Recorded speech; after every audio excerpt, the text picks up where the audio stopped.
Posgrado SUSEM, para los que buscan avanzar. En el Mostrador Podcast continúa Al Pan Pan, la conversación que buscas para comenzar tu mañana. Bien, pues ya estamos de regreso. El tema del momento es la acusación constitucional que pretende presentar a partir del lunes el Partido Republicano. Ya se unieron los partidos de Chile Vamos y la pregunta es si es que acaso ahora sí la derecha logrará los votos para sacar del gabinete al ministro Giorgio Jackson después de que lo intentara en enero y no prosperara este intento. Bueno, de esto y más queremos conversar con la diputada de Convergencia Social, Lorena Fríes, a quien paso a saludar. Diputada, gracias por estar con nosotros esta mañana. Gracias por la invitación, Mirna. Diputada, primero, ¿cómo ve esta ofensiva, digamos, o este nuevo intento para acusar constitucionalmente al ministro Jackson?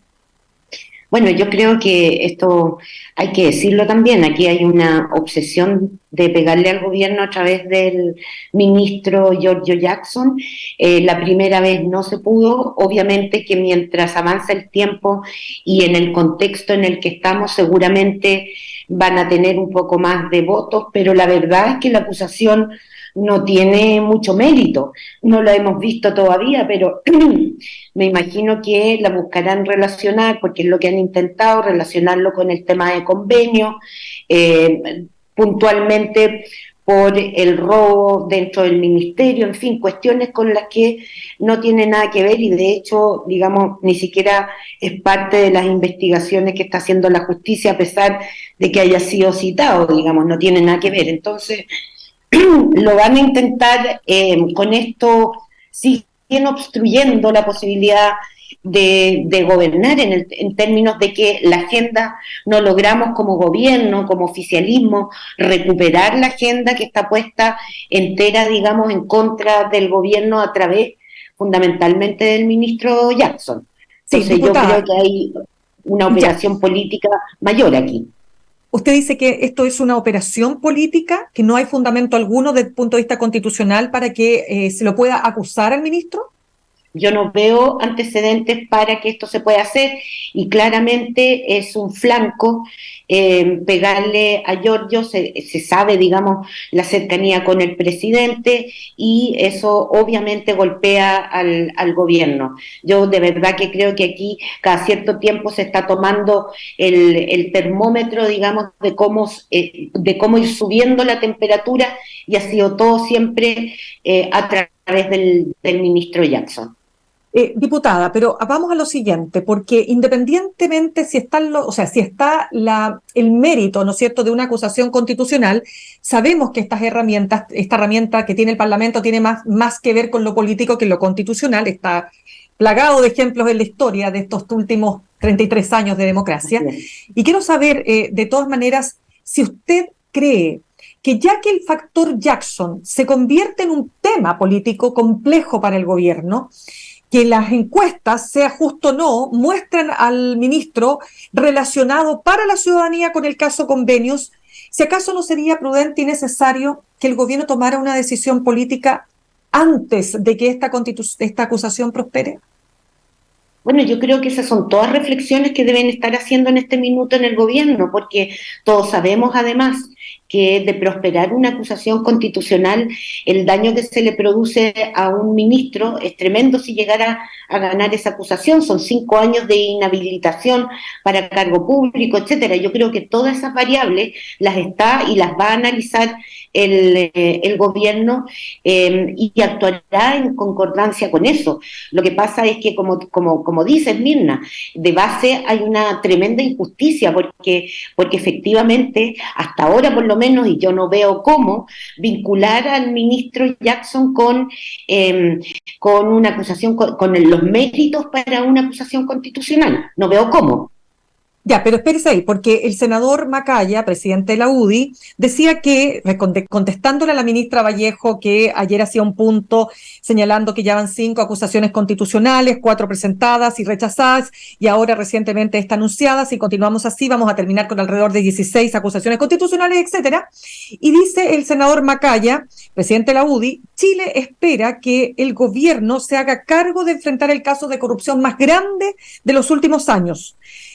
Pregunta, ¿se convierte Giorgio Jackson en el costo político que tiene que pagar el gobierno para dar una señal poderosa de que está asumiendo este costo y que está pagando con la salida del ministro Giorgio Jackson parte de ese costo político? No necesariamente, porque incluso hay gente que piensa que la salida del ministro Jackson podría significar, por ejemplo, la posibilidad efectiva de llegar a acuerdos con la derecha, que el ministro Jackson sería un obstáculo y está puesto de esa manera para avanzar en una agenda de acuerdo en el Parlamento respecto de temas centrales. Yo no lo creo. Yo creo que la derecha hoy día no es la derecha de los acuerdos, y eso se ve o se vive en el Congreso día a día. Por lo tanto, sería un costo cero, o sea, sería un costo para el gobierno que no tiene ninguna ganancia desde el punto de vista político. Claro, mediáticamente hay, y por eso insisto, todo se ha volcado a hacer el daño a través de el ministro Jackson y eventualmente lo que se le imputa injustamente, que es que sería una especie de autor intelectual de toda esta corrupción, pero eso no tiene nada que ver con una acusación constitucional, ni con los antecedentes que hay, ni con nada. Por lo tanto, no creo que se resuelva la falta de voluntad política de la derecha de avanzar en acuerdo con la salida del ministro Giorgio Jackson. No lo veo así. De acuerdo, pero por eso le insisto, independiente de si las razones constitucionales están a la vista o no, y efectivamente el libelo que presenta el lunes el Partido Republicano con sus abogados que van a trabajar a full este fin de semana, logren hacer una acusación con musculatura. Usted sabe que aquí de lo que se trata es votos más, votos menos. O sea, si están los votos, por ejemplo, del CDU o del Partido de la Gente, esto va a prosperar. Y el ministro, si es acusado, va a tener que estar 5 años fuera de la política en términos de, estoy hablando de los cargos públicos. Entonces, por eso le pregunto, enfrentada a esta situación, el gobierno, ¿no sería bueno que tomara una decisión ahora ya y dejar que se produzca este desangre y este continuo tener que estar contestando y contestando y contestando respecto del ministro Giorgio Jackson? Es que el gobierno va a tomar una decisión, tiene que tomarla, justamente por lo que tú dices. No sé, no tengo claro cuál va a ser, y obviamente la que tome la apoyaremos, sea que persista el ministro Jackson y atraviese el proceso constitucional, sea que haya un cambio de gabinete, sea que el ministro Jackson decida dar un paso al lado. En cualquiera de esas hipótesis, digamos, se tiene que estar poniendo el gobierno desde ayer, y por lo tanto, digamos, sabremos pronto qué es lo que va a pasar en relación a la acusación constitucional, que eventualmente tampoco está claro que tengan los votos. Eso también es una cuestión parte del análisis para tomar estas decisiones. Usted dice que no están necesariamente los votos ganados desde ahora ya. Estoy preguntando por el factor Jackson. Necesariamente, esto también es un tema, usted sabe, Mirna, esto también es un tema de las negociaciones que se hacen para que estén o no estén los votos. Por lo tanto, la carrera empezó ayer, cuando se anunció la acusación constitucional. Todavía no conocemos los antecedentes que se le van a imputar al ministro Jackson, y será en función de eso, de cuánta musculatura, como dices, tenga esa acusación, y de las posibilidades y el sondeo que se haga en el Congreso para eso. ¿Cuál va a ser el escenario, diputada, si es que esta acusación prospera? Si es que el gobierno toma una decisión, como dice usted, antes de que esto siga adelante. Usted dice que no confía en que esto va a lograr destrabar la crisis política que mantiene la oposición con el gobierno. ¿Usted no le cree a la UDI que se va a volver a sentar a conversar para una reforma a las pensiones con el gobierno? No tengo cómo creerle, porque la verdad es que lo que yo he visto en el Congreso es que incluso acuerdos menores a los que se llega, por ejemplo, en torno a distintas agendas, una de ellas seguridad, generalmente después se deshacen por algunos de los actores de Chile Vamos. No he visto ninguna voluntad de acuerdo en ninguna de las comisiones en las que me toca trabajar y tampoco la he visto en sala. Yo creo que esa derecha con la que en su momento la concertación lograba grandes acuerdos, esa derecha ya no existe. A mí me parece que ya no existe y por lo tanto, digamos, es bastante más complicado el panorama en el Congreso. Diputada, se habla hoy día, se empieza como a acuñar el concepto con mayor fuerza del llamado mecanismo, es decir, de una manera de traspasar fondos del Estado a fundaciones que no tienen ningún mérito o que tenían poco mérito o ninguno, como digo, con muy poco tiempo, ¿verdad?, de experiencia y más. Cuando usted lo ve desde lo que a usted le toca, ¿no es cierto?, desde una coalición y de una agrupación de partidos como es el Frente Amplio, que se ve directamente golpeado políticamente por esta crisis, ¿usted observa que ese concepto está presente en este tema? No estoy segura. ¿Y por qué lo digo? Porque lo que creo es que hay dos factores. Hay uno que es la laxitud de las normas del Estado en materia de transferencia hacia fundaciones que no son solo del gobierno central, sino que con la aparición, digamos, con la creación de las gobernaciones, también tiene que ver con las gobernaciones y cómo facilitar de alguna manera ejecución. Y creo que hay un grupo de personas que se aprovecha y se aprovechó de esta situación. Y en ese sentido, obviamente, hay corrupción ahí. Que sea mecanismo o no, eso vamos a ver, digamos, porque lo que se ve ahora es algunas regiones en términos de gobierno central y se ve fundamentalmente las gobernaciones. Entonces hay que ver, no tengo claro si hay un mecanismo, pero al menos hay un grupito de gente que se aprovechó de esta situación. Usted dice que es un grupito acotado, aquí no hay decisiones que van más allá de ese grupito acotado, porque evidentemente que las personas se preguntan muchas cosas, ¿no? Si es que aquí acaso se llegó al Estado, ¿no es cierto? Y el Estado nuevamente se convirtió en un botín para determinados grupos políticos, que es lo que normalmente impera, ¿no es cierto? Lamentablemente en la ciudadanía, y digo lamentablemente porque, claro, afecta, por supuesto, la confianza en las instituciones, ¿no? Terrible, o sea, yo creo que ese es el mayor daño cuando estamos tratando políticamente de avanzar en un Estado más fuerte, en un Estado, digamos, que brinde garantías de dignidad a las personas, etcétera, que venga esto, efectivamente afecta. Pero si por mecanismo estamos entendiendo, por ejemplo, que hay un partido político involucrado en una forma de hacer del Estado un botín, yo eso no lo creo, no tengo los antecedentes, no me muestran hoy día eso, pero sí que hay conexiones en un grupo de personas, por ejemplo, este Ceremi de Antofagasta, que después también se relaciona con algo en el Maule, y seguramente vamos a ver lo que surge, lo que va surgiendo en el camino. Yo no creo que esto haya terminado con lo que ha salido, creo que hay mucho más.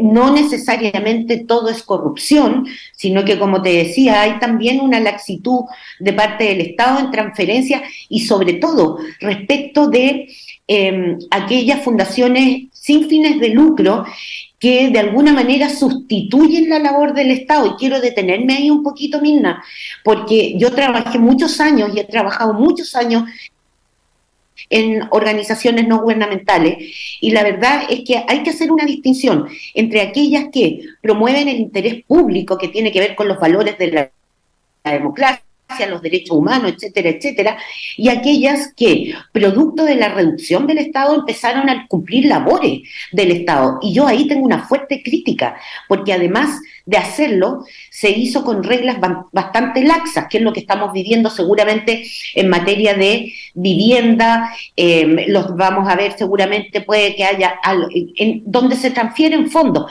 en salud, en el tema de, por ejemplo, el Sename, o sea, todas aquellas instituciones que inicialmente cumplen funciones que debía cumplir, o desde mi mirada política debiera cumplir el Estado. Y ahí sí, el modelo está en crisis. Claro, pero eso sí, diputada, usted me considera que eso no explica la sinvergüenzura. No, para nada, no, para nada. Digo que aquí hay que mirar dos cosas, un modelo de relación del Estado con fundaciones que complementan supuestamente la labor del Estado. Digo que hay normas laxas, digamos, y falta de control y fiscalización sobre esos fondos, y digo que hay un grupo probablemente que, o sea, personas que se aprovecharon, las hay, está por verse, digamos, cuán grande es la articulación, si es que hay una articulación de esto, que yo creo que es a nivel de personas, efectivamente puede haber alguna, no a nivel institucional como política partidaria. Perfecto. Diputada, cuando el diputado del PPD, Raúl Soto, que ha estado mostrando algunas señales que lo ponen en una diferencia muy drástica, ¿no? Estamos hablando del diputado del PPD, expresidente de la Cámara de Diputadas y Diputados. Cuando él dice primero que apoya, ¿no es cierto?, esta moción de republicanos para que el presidente saque a Giorgio Jackson. Luego dice, ha existido una especie de domesticamiento del socialismo democrático por parte del Frente Amplio. Él dice, creo que el socialismo democrático hoy día en los hechos no existe, no es más que el nombre. ¿Qué hay ahí? Yo creo que primero una intención de reposicionarse como PPD. Recuerde usted que ha venido en una caída fuerte, digamos, el PPD, con las últimas elecciones no pudieron sacar a nadie en el Consejo Constitucional, y yo creo que la relación que estamos tejiendo entre el Frente Amplio y el Partido Socialista es una, de alguna manera es una amenaza, lo sienten y lo viven como una amenaza. El PPD, dice usted.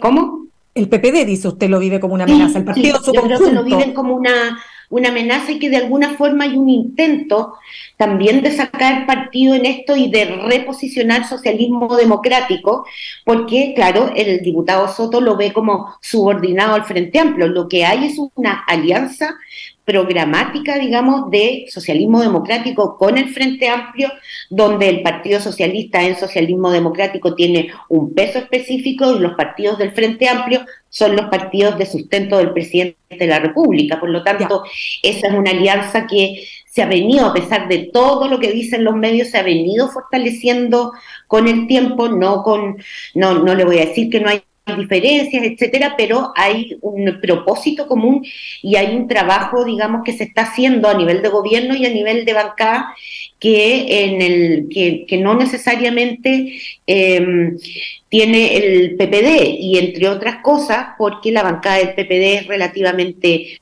pequeña en términos de la militancia que hay ahí, ¿no? Claro, pero diputada, solo para precisar el punto, usted lo que está diciendo es que esta no es la visión personal del diputado Soto, sino que esta es la postura del PPD. No, yo digo que esa es la postura de un sector del PPD probablemente. Ya, eso, ya. Pasemos a otro tema, diputada, porque se nos va acabando el tiempo. A ver, la Cámara aprobó un proyecto que establece sanciones, ¿no es cierto?, por este porte injustificado de combustibles durante las protestas, con multas que van entre 600 y tantos mil pesos hasta 1.000.000 y tantos mil pesos, y los casos más graves se considera penas de cárcel, ¿no es cierto?, que van desde los 61 a 540 días.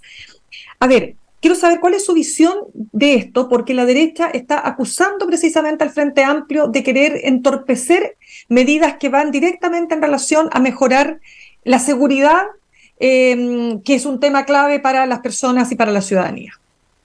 Bueno, lo primero es que decir que el Frente Amplio no ha entorpecido, salvo en asuntos muy puntuales, la agenda de seguridad, por ejemplo, cuando votamos en contra de la ley Naín en el artículo que refería, digamos, a la legítima defensa privilegiada. Todo lo demás ha ido avanzando.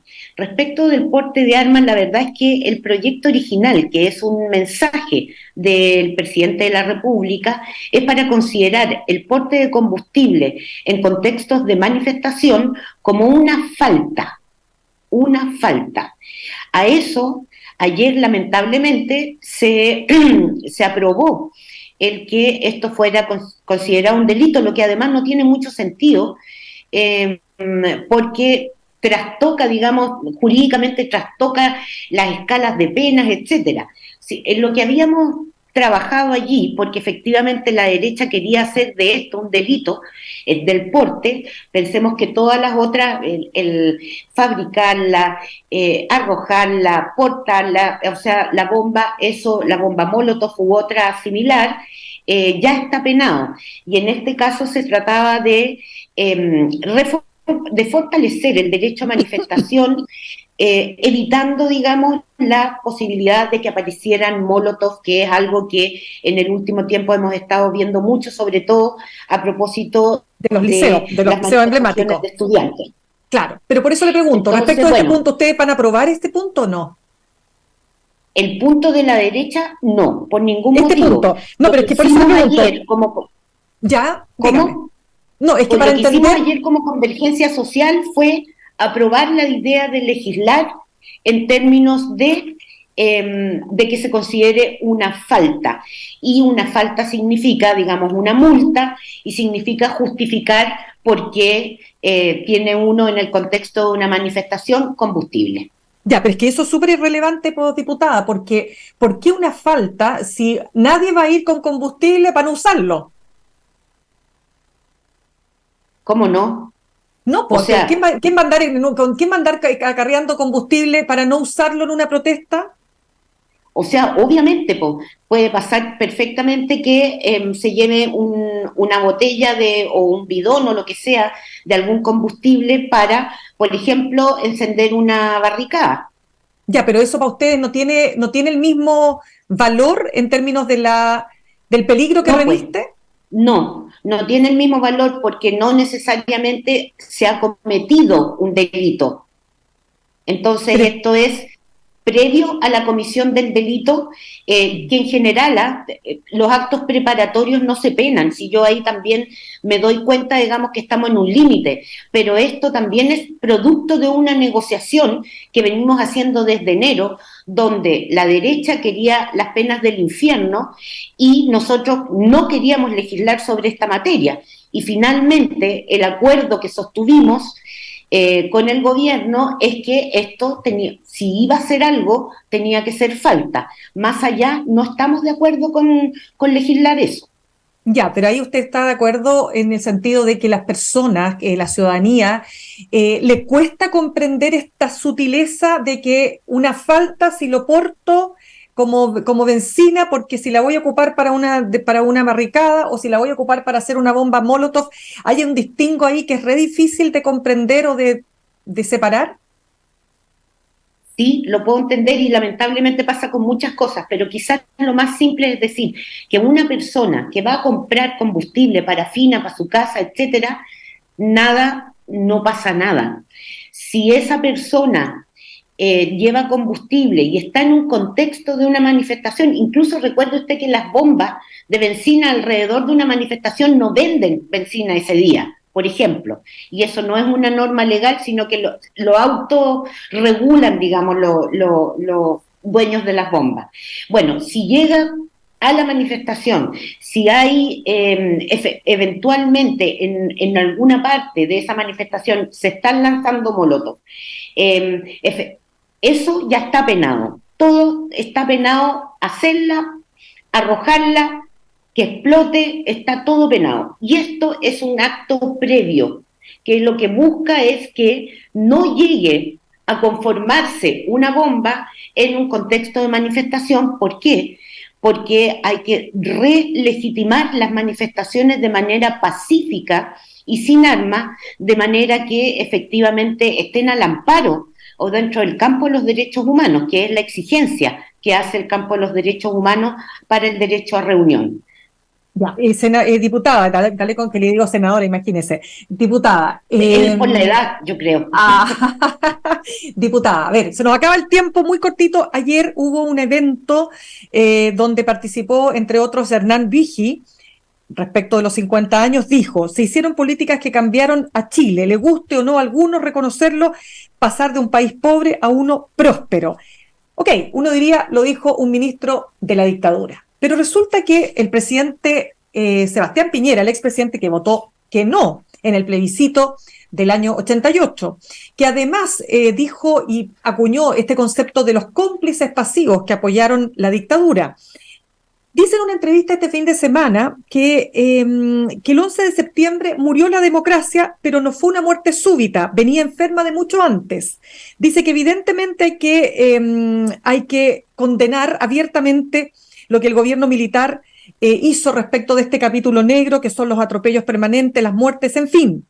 Pero hay otro aspecto, que son las modernizaciones, que siento que hay que mirarlas con objetividad, porque creo que muchas de ellas fueron muy positivas para Chile. Para cerrar, diputada, se nos acaba el tiempo, muy cortito. ¿Qué le parece? Ni una posibilidad de concordar algo con esos dichos del presidente Piñera.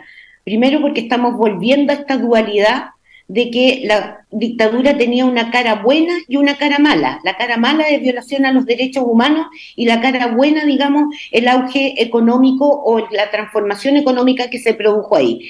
No es posible entender la dictadura, incluso ese avance económico, si no es sobre la base del exterminio, asesinato, tortura, desaparición de miles de personas, de persecución política definitivamente.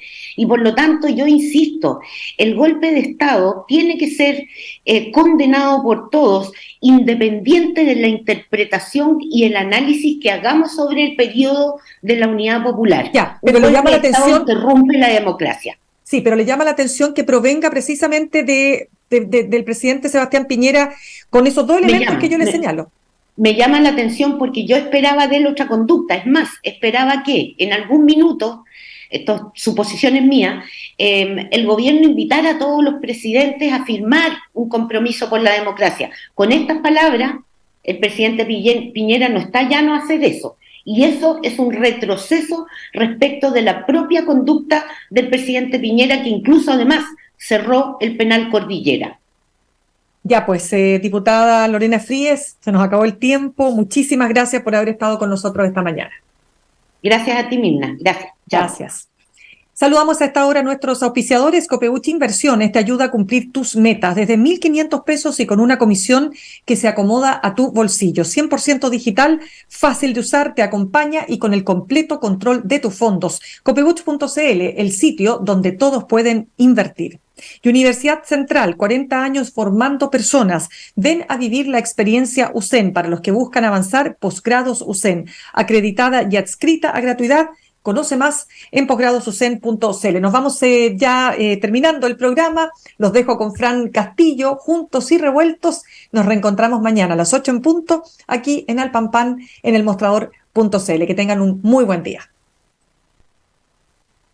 Copeuchi Inversiones, el sitio donde